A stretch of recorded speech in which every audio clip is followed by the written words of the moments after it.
For centuries, knowledge has been hidden in plain sight across the sands of time. Whispers of lost civilizations, cryptic symbols, and forbidden histories have been erased or concealed.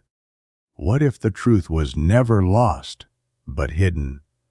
Welcome to Eye of Ancient Mysteries, where the past speaks and the future listens. Sit back, open your mind, and prepare to uncover the untold secrets of our world. Let the journey begin now. The alien Mona Lisa discovered on the Moon by Apollo 20. The Apollo 20 mission is surrounded by controversy and tales of strange phenomena on the far side of the Moon. In 1972, NASA officially ended the Apollo program, citing budget cuts and the need to redirect funds elsewhere. However, many believe that wasn't the real reason. According to various conspiracy theories, the secret Apollo 18 and 19 missions discovered evidence of extraterrestrial presence on the Moon. Apollo 19 allegedly ended in disaster, but despite serious challenges, the Apollo 20 crew is said to have retrieved alien technology and the body of a female humanoid in a state of suspended animation. In 2007, a man named William Rutledge, who claims to have been part of the Apollo 20 crew, uploaded several videos to the internet. These showed long, abandoned structures on the Moon and a mysterious girl who appeared to be alien. Italian researcher Luca Scantamburlo managed to contact Rutledge for an interview. Here's what Rutledge said about how he was selected for the mission.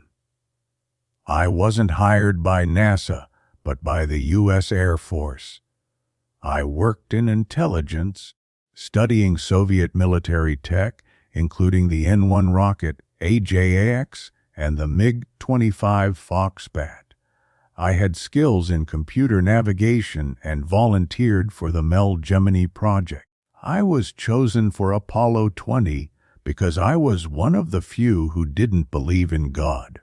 That was actually a selection criterion in 1976. Astronaut status didn't matter. Faith did. According to Rutledge, Apollo 20 launched in 1976 and was a joint U.S.-Soviet mission. I don't know how, but the Soviets knew there was a spacecraft on the far side of the Moon. They gave us maps of the area. The program was led by Professor Valentin Alexeyev, who later became president of the Ural Academy of Sciences. Alexei Leonov, the famous Soviet cosmonaut, was chosen due to his standing in the Communist Party. Upon landing on the Moon, the astronauts headed toward an area near the Tsiolkovsky crater, intending to explore a massive object first spotted by Apollo 15. To their shock, they discovered an enormous alien spacecraft, about 2.5 miles long. Nearby, they also found a smaller structure that resembled a city. Back on Earth, we called it the Moon City. In mission comms, it was known as Station 1, though it looked more like a space junkyard full of metal debris. Only one structure seemed intact. We called it the Cathedral. We collected pieces of metal and components with strange inscriptions. The city seemed just as ancient as the ship. We entered the massive spacecraft. Our conclusion was that it was a mothership, extremely old, possibly 1 billion years. There were signs of biological life, remnants of vegetation in a special compartment, triangular stones oozing yellow liquid, and, of course, alien beings. We found remains of small bodies, about 10 cm tall, that had lived and died in a network of glass tubes running throughout the ship. But our biggest discovery was 2 humanoid bodies. One of them was intact. That humanoid became known as Mona Lisa. According to Rutledge, she was in a state of suspended animation, neither alive nor dead, and was taken to the lunar module for examination. Mona Lisa. I don't remember whether it was me or Leonov who gave her that name. She was female, about 165 cm tall, with 6 fingers, reproductive organs, and hair. She appeared to be a pilot. We found devices attached to her eyes and fingers. She wore no clothing.